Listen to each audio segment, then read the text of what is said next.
Hello, everyone. Welcome back. Same time, same place. Hello, we are back. After a week. Yes, Time of flies course, when you have usually. fun. Yeah. Well, it's busy days, Luca. Busy days. Busy days. Yeah. Busy. Next week, there's going to be something big happening. So we are all getting ready for that. So, one person guessed what we are launching next week.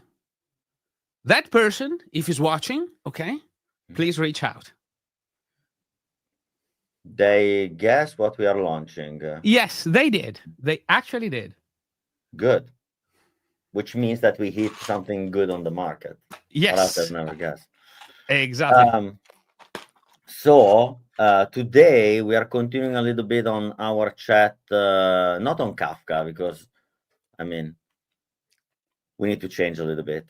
We go on CQRS and event sourcing. Actually, I would actually revert it: event sourcing and CQRS, but that's my thing.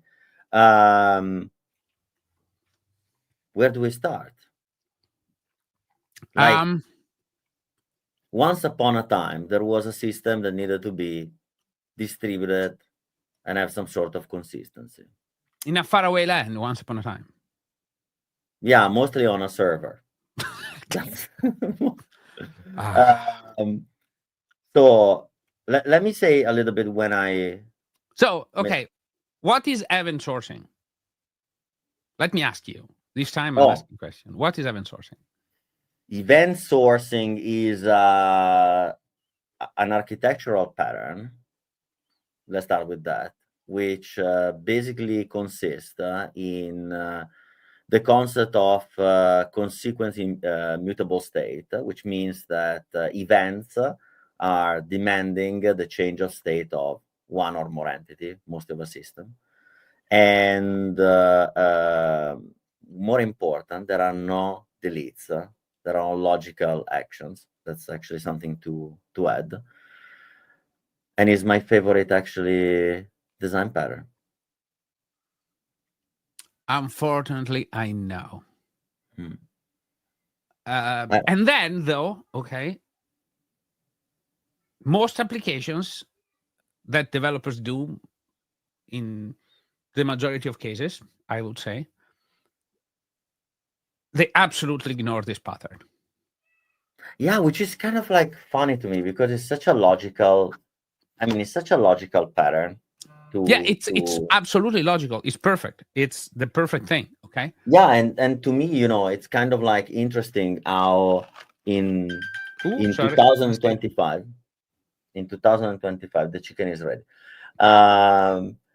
In 2025, we are still kind of like not extremely familiar, right? It's something that, probably if you and I were still running our interviews, even if we would shout it on the internet that we're going to ask for that, most of the time we would get stuck into designing something around event sourcing and, CQRS. That they go hand in hand. That's actually kind of like the other interesting thing, that once I had to draw this kind of like a representation of CQRS and event sourcing, and I design and I made the event sourcing as a funnel. And then I made these two kind of like big bucket with CQRS, which is kind of like, I think, the easiest thing to describe.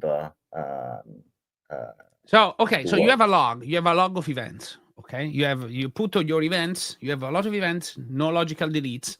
You have this blob of events. Okay, and they are time consistent. That's time consistent. Everything is in order. Okay. Yeah, correct. Perfect. Well, I have a few questions here on that model. Okay. How do you do reads? Oh, that's interesting. There are different ways of doing that, but imagine that you have this flow of event, and there is a system that processes these events in order, right? Pam, pam, pam, pam. These events, they represent mostly actions, right? Like, for example, let's take the example of our interviews, a transactional system, right? Matteo sent money to Luca, right? So this event is based on causality, right? So you have cause and effect. The cause in this case is the transaction itself, and the fact is that you get minus, for example, 5, and I get plus 5. That's very simple. How is this thing processed? That you take this event and then you unpack the event into those kind of like state mutation. And most likely, to be very rigid with the pattern, you should actually have that, for example, Matteo did withdraw $5 from his account. Luca got from Matteo $5 in his account. So in this case, what you do, you have minus operation, a plus operation. So what happened is that you mutate to balances, and you say, how do I do the read, right? Well, you mutate these balances, and so what basically you have what is called the state store, because you have the event storm store, you have the state store, and that's basically where you go with this beautiful old school cursor way of going through the state. So you have a system that does basically the read that are a consequence to the write. So this system is all based on a chain of events.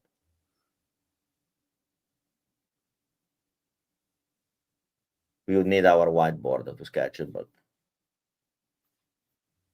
okay. Yeah. Well, I promise you, as soon as we, in an event sourcing way, put something into Platformatic, Platformatic will put a digital whiteboard on Luca and Matteo. That's an event sourcing system. This will be better. Take the pen, okay, and with the pen start drawing, and then it appears. Come on, Luca. Yeah, we could actually we should try with the iPad, because I think that could be actually interesting to have the iPad as a secondary screen and draw. I have not found a good way of putting something on screen. Okay, very easy, very quickly. Okay, that did not require a team to do the live, Regia thingy. So anyway,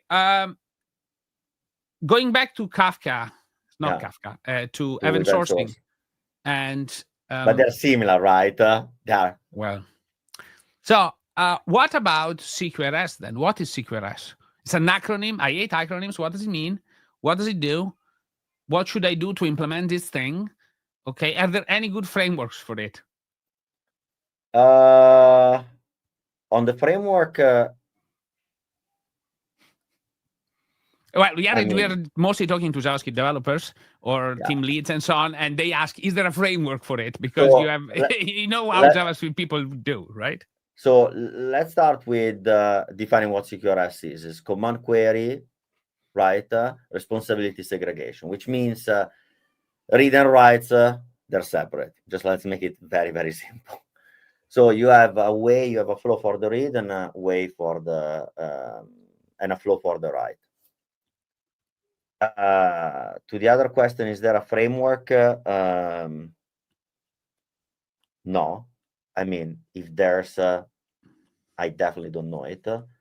But that's a system design. So a framework for a system design is kind of like, you know what is the best model for this?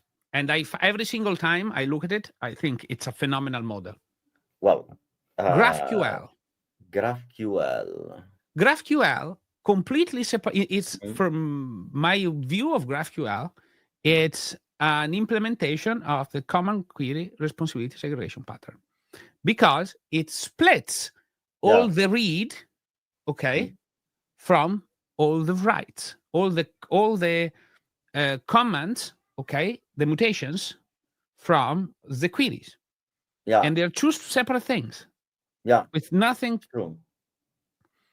Yeah, it's actually true. You have mutations and you have your query that you run. You have mutations and you have queries, but they are two separate concepts. Okay. True.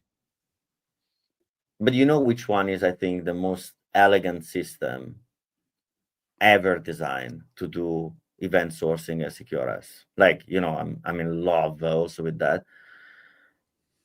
I think AWS got this model in the most elegant and beautiful way.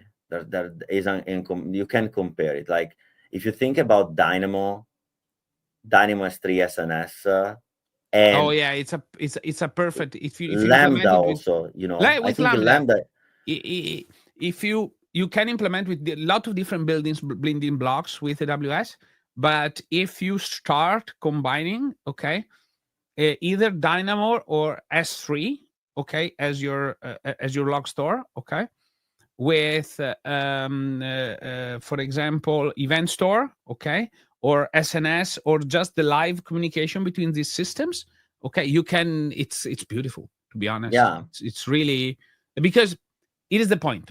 The fundamental part of this system is when you have a new entry in the logs, okay, you need to go, your system needs to go and update typically multiple state stores, okay, correct. because you have, from the same event, you want to generate different views of the word. Now, this is critical though, because from one event you maintain multiple views of the word, but this means that you need custom code to be executed. Now you can do that via queues, okay, via Kafka, for example, whatever, okay, via SQS, okay, or you can just do it via, you put something on a DynamoDB, you write something on DynamoDB, you write something on S3, and by writing it, it does a trigger for some processing done via Lambda that can trigger more things and so on and so forth and keep things up to date. So it's pretty good. And you can actually kind of like, to give a couple of examples that, like I said, I'm obsessed with designing system around that. But like the first time I designed such a system was back in 2012, right? And we designed it around AWS. We should, make a shout out to Valerio, our common friend, and Jasper and Rolf for the work with Ciao me. Valerio. Hi, miss ya.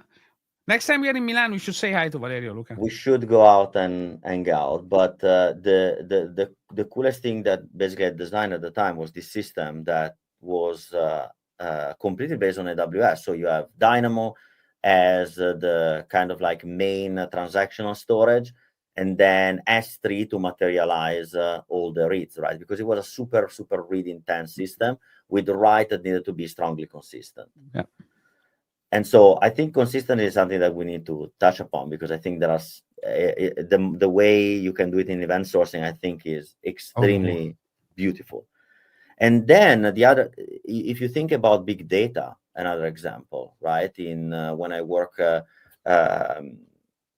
CTO, we built this kind of like super kind of like intense in event system that needed to process again read data. You still use event sourcing because clearly there are events. But if you also think a little bit outside of the box, what we built at Talos, for example, you have the event source, like where the source of this event really comes from, is irrelevant to the system, because event sourcing is about the event storage. And so we had, for example, Contentful and Adobe as sources of events, dumping into this consistent store, and then we would reprocess it, generating mutation of the page for personalization. So this is another kind of like interesting way of using event sourcing and part of CQRS. So my theory, whenever I hear about event store and so on and so forth, is of why this technology did not take over the world, is related to JavaScript and UIs. So and designers. why they didn't? Sorry, Yes, I didn't catch yes. why they didn't. For It's UI design, okay. because, like, from a purely technical architectural point of view, it's superior. Okay, it's a superior design. Yeah. Okay, but it didn't. It's still something used only on very specific domains. Okay. And for me, the reason is related to UIs. Okay. When you go and you want to, let's say you want to update for some data on a CRUD system, essentially, and create, read, update, delete, and so on system, which could be modeled with a CQRS based system underneath. Okay. Yeah. But it usually is not. Okay. Because when you hit save, the biggest problem is very simple. You can do this sort of very fancy state recomputation and so on and so forth. Okay. Mm-hmm. But in this kind of system, you have no control when you click save. Okay. On the page that on the data that will be visualized on that next page. Like the typical UI pattern when you click save on a button, okay, is to show the state that you just saved. And you cannot, it's not easy to do that, okay, with a CQRS based system in the kind of time frame that is needed for a page to be reloaded correctly. Well, yeah, but I mean, you could theoretically, I mean, it requires a little bit more mental elasticity probably, but you could actually, so CQRS is about also consistency of state, right? And Yes. that's where the UI kind of like that you mentioned kind of like focuses. But potentially you could have a very fast computation on the initial state, and then you could reconcile it after the fact. Like that's actually what we did in Ice Mobile with our transaction. We assume that your balance would be that correct computation, like a bank, basically. You know, the banks during the night they do reconciliation of your transaction. And when you sign with a bank, they say, well, you know, there might be a chance that we reconcile your balance and it's not exactly what you saw or expected, because you know we reconcile your complete statement. So theoretically, even the UI, you could actually do that. You could have this kind of like temporary state and then reconcile it after the fact. But that's hard. That's my generic problem here is that is very hard to do. It also depends on how your read state. So because imagine a system, in order to compute a mutation, it needs to get the latest state of that entity, Yes. right? So it depends also on how fast you compute your hot storage for your state, right? Because the issue is that everyone tries always, that's my point of view, everyone tries always to kind of like combine one size fits all in those kind of systems, right? But for example, you could compute a very hot storage even in memory straight. I don't know, just like I'm throwing, right? Or on Redis or with a sidecar or something, and then have your persistent storage that does synchronization and reconciliation. That's, I mean, what I'm saying, look, I agree with you. It's just this is complex, okay? And I agree with you. Like, I mean, I think now that I'm thinking, right? If you think about the concept of web frameworks, and let's be very, very, very straight to what we are referring to, like framework like Next, that they claim to be the most advanced, clearly, or Ruby on Rails, or Ruby on Rails. But you know, probably for front end nowadays, I mean, that we like. Oh, it was Ruby on Rails. Now it's Next. No. Come on, let's put it this way. Yeah. I think what they do, they have a very, very kind of like narrow-minded view on how the system should actually behave and act. And so the concept of state and the concept of, I think the concept of how to integrate with such a system is completely neglected. It's just because, to be very honest, the system behind the scene that should power these frameworks is also not capable of providing an event source system, right? Because everyone thinks always in SQL way. That's a plain and simple way. But it's kind of funny that you know you mentioned that, because I had this conversation not so long ago about SQL being a very versatile and flexible database. But you could potentially build your own CQRS system easily on Postgres itself, right? Absolutely. Because with the JSON-B, you could post the denormalize event, and then you could normalize the data into tables and have tables, views yes. for that, right? That's, I mean, that's super simple, and that's also another pattern that I think many people ignore, is that the concept of which is more popular in Oracle, for example, but to basically have views that they impersonate also user. That's actually another kind of like interesting angle Use on case. database design. Yeah, but yeah, I agree with you. I mean, the front end has been probably the main reason why. Because you put an event in, usually in most of those systems, you don't have an information of where the things has been written, when all the stores have been updated. Yeah. And even if you have it, it takes way longer than just updating a single row on the database. Is non-deterministic, right? When that operation will be completed. Yes, exactly. Okay, but look, it is. Because it's a fire and forget, right? You get the and you spoke last time about Kafka, for example, right? Yeah. Let's talk. The message is delivered. The only thing that if the message is delivered, and that's the most we can get. But the processing of this message is not part of.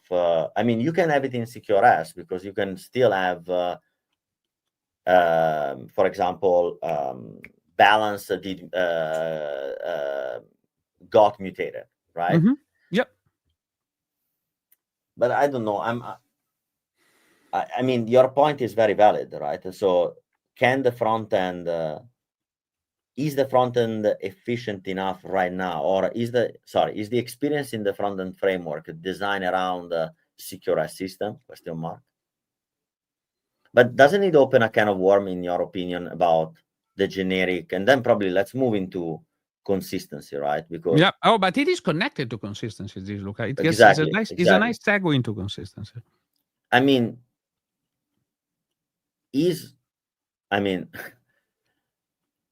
here we enter the more theoretical side of computer science, which clearly is interesting. But you have clearly CQRS fits perfectly. Sorry, event sourcing fits perfectly, and CQRS, they both in the universe of distributed systems.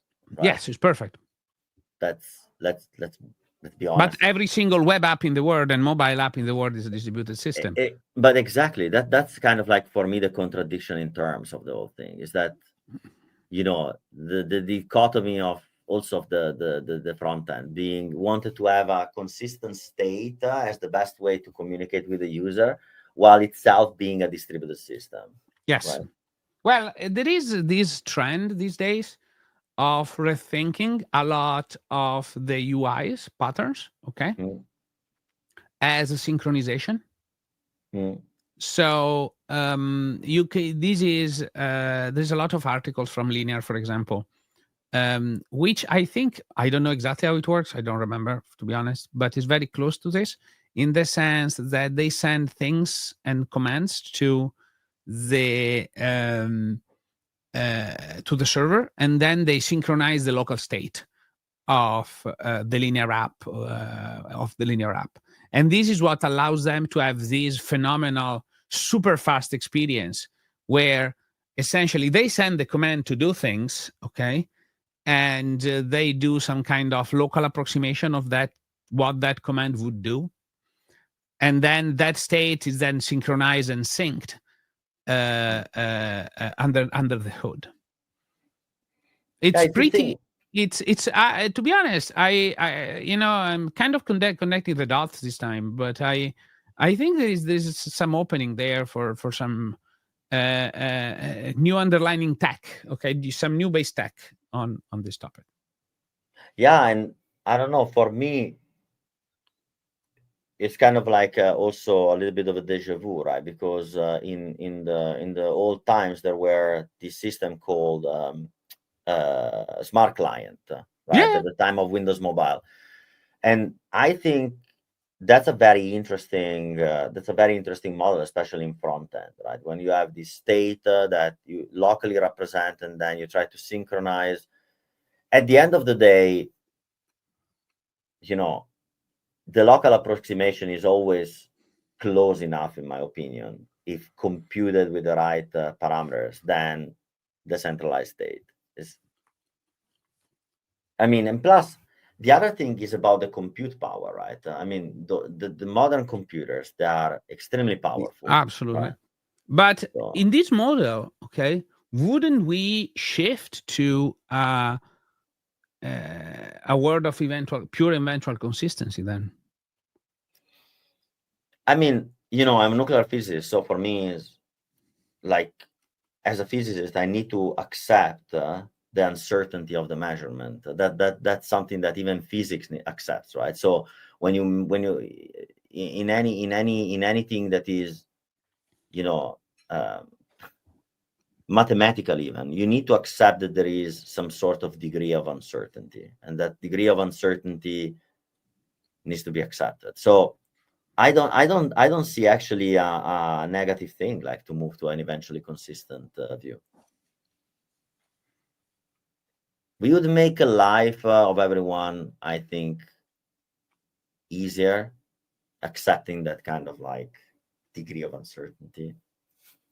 Is like, anyhow, like I made the example of the bank, right? The bank can Yeah. always reconcile your transaction and tell you Yeah, that you have for less me, money or more the money. the best thing, if you ever worked in e-commerce, okay, there is this. They have a very similar phase after a sale is made, okay, because Yeah. there is a Schrodinger cat moment, okay, um, especially of when there are low quantities, okay.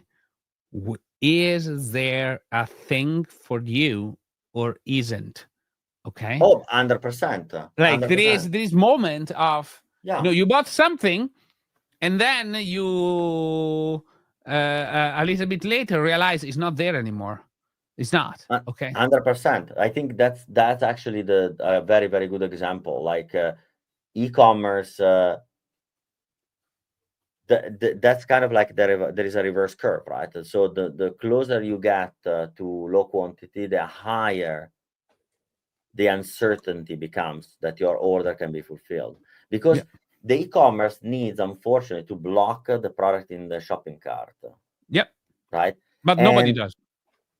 well, for example, I give you an example, and it's my usual example because, unfortunately, that's probably the e-commerce that I use the most. I need to buy a pair of Nike shoes. How many And Nike shoes do you have, Luca? Because you keep making no, these not exact. many. No, not many. And I tell you the reason why. Because my size is 7.5 US. That apparently is the most purchased size on these shoes.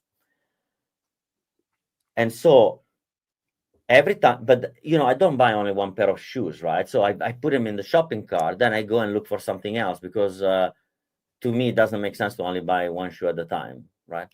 Well, long story short, my 7.5 got sold while I was putting another shoe in the shopping cart, and the shopping cart started to get crazy. I have this error that doesn't stop, because the shopping cart. Did they haven't still fixed it after you called them out multiple times? No, because they're running Next.js, so they think they're running the best system in the world. But they lost $700 in sales today. So I hope, if anybody of Nike is listening, don't trust your framework. Trust your customers, because when you need to report to the board that you are losing money because your shopping cart doesn't work, probably the board will suggest to change technology. But yeah, I mean, also my golf shoes, to give you an example, right? The sold out because they were in the shopping cart. But that sucks as an experience. But at the same time, I need to accept it, because the system, what it does optimistic locking, items, and he said, Oh, okay. it happened to me multiple times, especially when buying on Amazon from third-party vendors. Okay, that the product was not there. So Amazon when it's fulfilled by Amazon, They are great. They don't lose anything. They are perfect. Their system is like, I think, like I want to really recognize something. Amazon understood that since day zero, thanks to Werner Vogels and the amazing team that was there since the beginning, what kind of basic systems they're required to run modern web infrastructure. And if you think that the whole Amazon e-commerce runs basically on the system that you and I just described a few minutes ago, it's insane. Like the whole Amazon e-commerce is generally like a handful of services put together. Like, sorry, primitive services. Then there are probably 1,000 or more microservices. But that's brilliant. Yeah, I never had that problem with Amazon fulfillment, like zero. But if I had the problem with a few things, third party always. Third party it's pretty common because it's very hard. It's a very hard problem. Okay, like generically, the only like essentially you need to be able to manage at scale. Okay, some sort of optimistic locking, some sort of locking actually to some extent on some on digital records that represent physical things, okay, and those physical things never moves, more or less, or are tracked all sort of the way. Okay. Yeah. I mean, at Dallas, I cannot name how many times the people try to buy a phone, and you know, the fulfillment couldn't be done, but because, like you just said, there are two worlds that are combined. There is the inventory management system, so the ERP that knows how many, you know, it's going to be probably Siebel or SAP or something behind the scene that handle how many of those items are available in the inventory, and the fulfillment. Yeah, right? But there is also a problem, okay, which is very common in certain places of the world more than others, okay, but definitely not on Amazon, okay, fulfillment warehouses, is that items magically disappear. Well, yeah, it happens everywhere, but there is, you know, it's yeah, they fall off the truck. We say that they fall off the truck in Italy. We say that there's some stuff have fallen off the truck, okay, during delivery for whatever reason. But yeah, I mean, eventual consistency is something that, to be honest, is part of. I think is part of the game. You have the reconciliation system, like if you think, let's think about in AWS. We have been saying so many things negative about Lambda. No, but it's great. Like, but in this case, it's phenomenal. Like, we have been talking about Lambda and so on, and it's a great system for this kind of thing. So if you build web services, just stop it. Like, don't build anything that they're selling you. Like, please, those kind of thing. Like, what's the name of the React? The API gateway? No, the React. Amplify. Amplify is not bad, to be honest. And not even the API gateway. They're not really bad if you know how to use them and if you use them in the right way. Like, now I say something. Probably we should have another episode about that because it's another thing. But it depends really on what you're doing. Like, you know that I love Kong, but at the same time I hate Kong because the experience is terrible. While in API gateway, there's a lot of out-of-the-box function. Like the authorizer they're genius. Like, it's a brilliant mechanism. But you can build them also with Platformatic and what? On the authorizer, Luca. Oh. Yeah, but okay, let's go back talking about event sourcing, Luca. I don't think this angle about AWS is going anywhere nice. No, but like, jokes aside, without going too much deep, you can basically build it with Fastify. If you put a plugin inside of our composer, inside of what, you have the same exact thing as the API gateway with, but it's written in JavaScript and you can debug it. That's no, it runs locally on your machine, which is probably and you can debug it. Because the problem of the API gateway is that you are in the hands of CloudWatch. But anyhow, we can have a separate discussion about that. But Lambda is phenomenal for that, because like you were saying before, you trigger an event that something happened, and Lambda can actually go traverse all the list of events and try to rebuild a new state based on the previous state and compare if the assumed state and the new state are okay. That's called the reconciliation, right? When you basically go through all the events from checkpoint to a new checkpoint, compare it against the volatile state, and if they are exactly the same, you commit the volatile state and say, okay, let's move on. New checkpoint, right? G is a brilliant and so simple system. But like I said, I think eventual consistency theory is just nowadays is something so close to strong consistency in terms of compute speed. In the old times, I think that concept was a little bit is a little bit of a vintage concept, right? At the time of mainframes. It's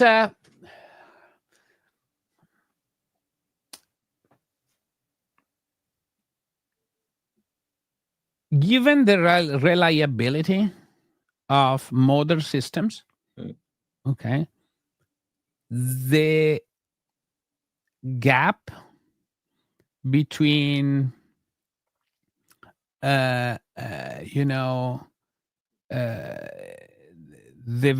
variation of the cap theorem, it's very narrow. I agree. You can go and reach the point where you can have an eventual consistent system, okay, that feels like a consistent system. Yeah, I agree. And, I mean, but isn't it how many distributed? Yeah. I mean, storage they also work, right? Cool. Okay, going back to the topic of CQRS and event sourcing and so on and so forth, which was the focus of today. Okay. So one of the problem when I was trying to build one of those systems some time ago, okay, I hit a problem, a bad one. Okay. I was modeling with one event log, okay, and it ended up being slow. So when you say one model, exactly what do you mean? One log, one event log. It ended up being slow. Okay, and the reason because it ended up being slow, it's because we said that all the events in the log needs to be chronologically ordered. Okay, which for anybody that has worked a little bit on cap system, databases, distributed systems, and so on and so forth, means that they need to be executed more or less on the same node with some vector clocks or locking or whatever you want to have to make it sure that those things happen one at a time in the right order. And that was saturating the disk. Yeah. And the capability of writes that could happen, making it really slow. Well, not slow, but putting it a hard cap on the maximum amount of events that could be written in the log at any given time.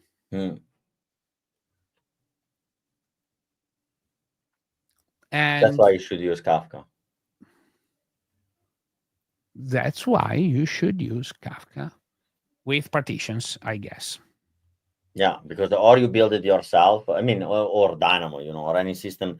I mean, any system that has basically sharding and partitioning as part of their initial design, and that they kind of like implement that consistent write model.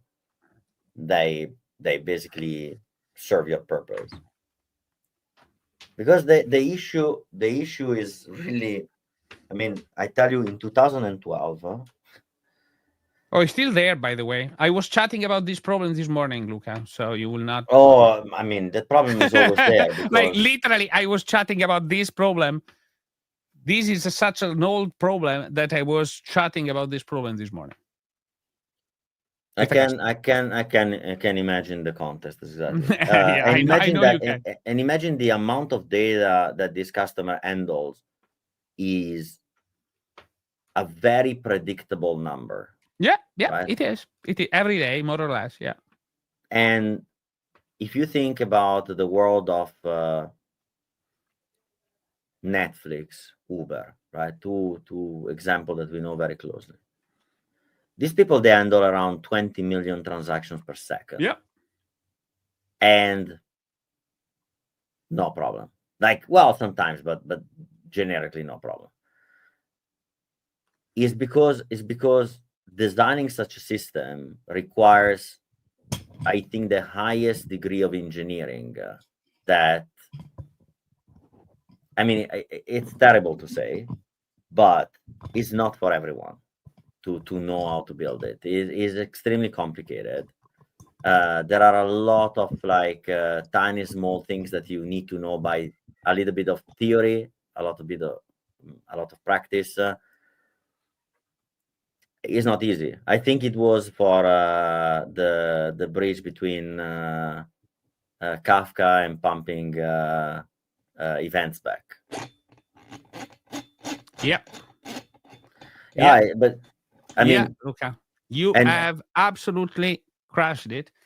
And by the way, the problem was the reason why they could not use Kafka partitions was because they tried to use Kafka partitions with one of the various options in the Kafka world, okay, and in Node.js, and it falls apart because it could not work well across multiple partitions. So I by the way, use @platformatic/Kafka. You can try it. This is a little bit of promo moment, but you can go and try that. It will probably work. Hopefully, if not, open a bug. We'll take a look.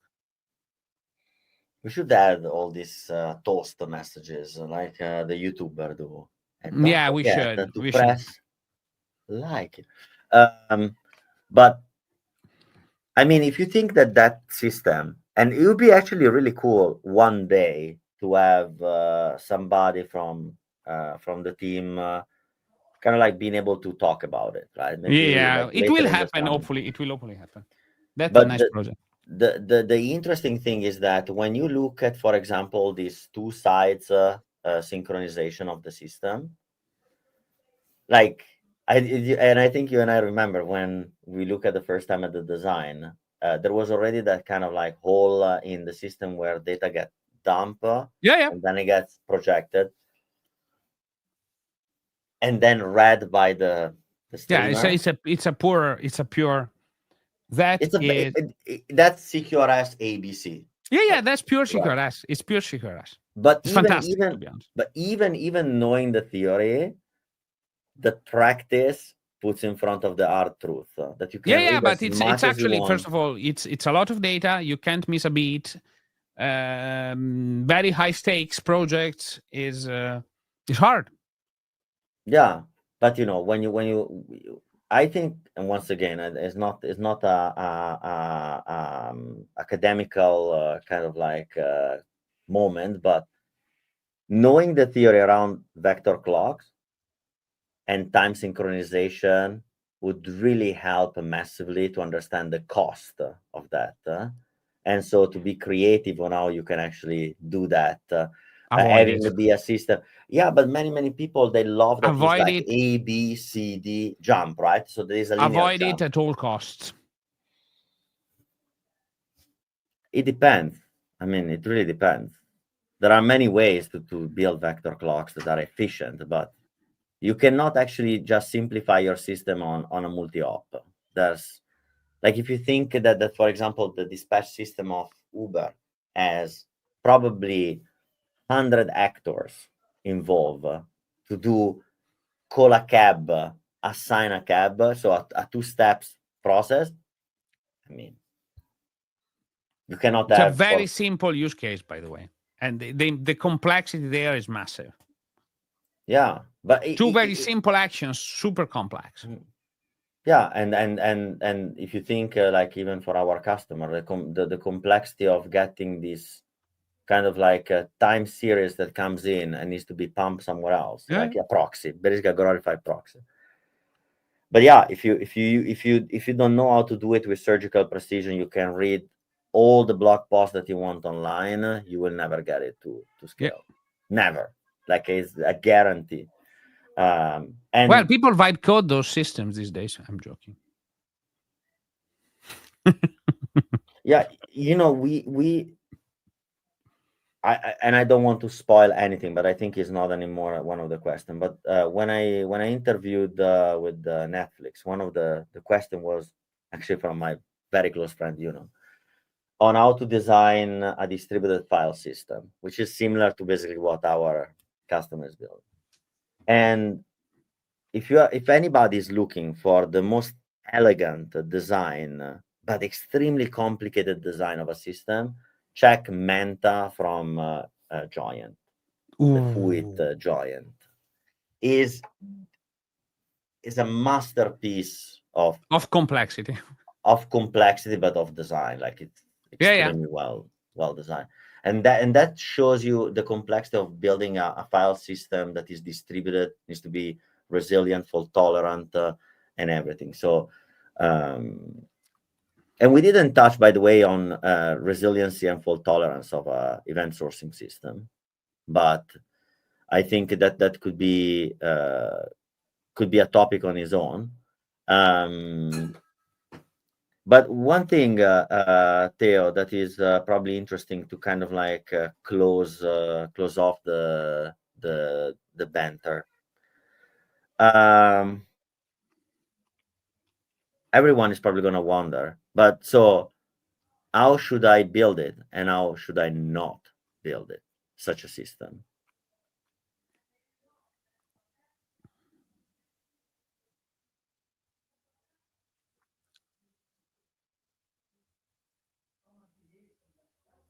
The most important thing that you need to do before deciding to build this kind of system, okay, is to have a heart-to-heart conversation with your UI designer, okay, and think of good UI patterns that works for the use case, okay, and that allows for this kind of flows, okay, related to the application, okay.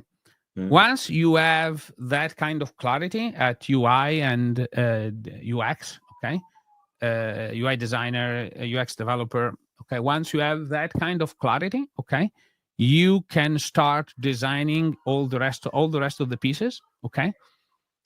I'm saying that because most architects start thinking from the API or from the database or from the event store, okay, and then they crash. Yeah, miserably. Okay, because it might be the perfect fit for the domain model, okay, but then the UI requirements are completely different. Now, at some point, and if you have this tension between business requirements, okay, that says something, and UI design that wants something else, okay, you need to resolve this tension, okay, as soon as possible, because that's the cheapest point in which you can resolve it. The further the system goes, the more costly that change would be. Correct. Because what is the cost of change, you think? Oh, throw it away completely. The fundamental point is you can't hire like a lot of developers, a lot of front-end developers that can implement this pattern most of the time. So if you can't, then you need to implement some sort of fake CRUD BFF layer on top of your nice CQRS system, okay, to do all the things, okay? Usually, a lot of people these days, I mentioned GraphQL because a lot of people do that with GraphQL these days. Okay, so you have a nice CQRS event sourcing system underneath, and then they slap some form of GraphQL in front, and then they give the end user and the front end developer the GraphQL. Okay, which is fair, right? Because you can think about this event sourcing. Well, you can think about this system again in CQRS kind of like way, right? Sorry, so you could potentially strangle the CQRS. Well, yeah, but you don't need to strangle the CQRS, because you need the CQRS to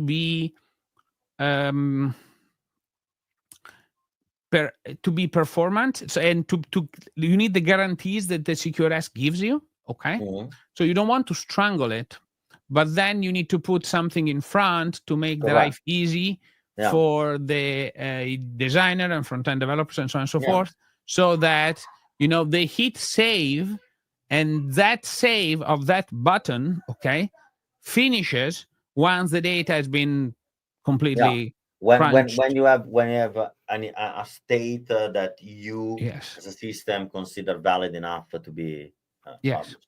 Yes. Yeah, I agree. And the other thing is, like, I don't think to overuse event sourcing, because like in many systems you don't really need event sourcing. You just need a very well designed on top of a database, or a very well designed on a traditional CRUD system. So it really depends on what kind of like. Most time you just need a CRUD system with soft deletes, and you will be I mean, I think soft delete should be like the new standard. I would never delete stuff from a database. I would mark them as deleted. Yeah, well, deleted. It's still a thing. Because that's even how the system that we are using, like Node, works, right? You don't delete. You don't do free on an address. You just it does. mark it. It's not. Yeah, but you are not when you deallocate. The is done by another agent, and the same should be for this kind of systems, right? Yeah. I think from the memory system. By the way, guys, sorry, using soft delete doesn't mean that you need to keep 20 million deleted items in your table, okay, spanning 10 years of lifetime of your company, because that will destroy the performance of your database. So don't do that, okay? No. And with that, we're actually at time. That was like a nice closing. So we see each other next week, same time, same place. Same time, same place. And we don't know the topic yet, but stay tuned. No, we know it, but we are not. We are publishing. Come on, Luca. We know the topic. We are not telling you today. Okay, you can guess if you want when in the comments. Guess or tell us what you want us to talk about. Okay, in our next one. Bye, guys. Thanks, everyone. Ciao, ciao. Ciao.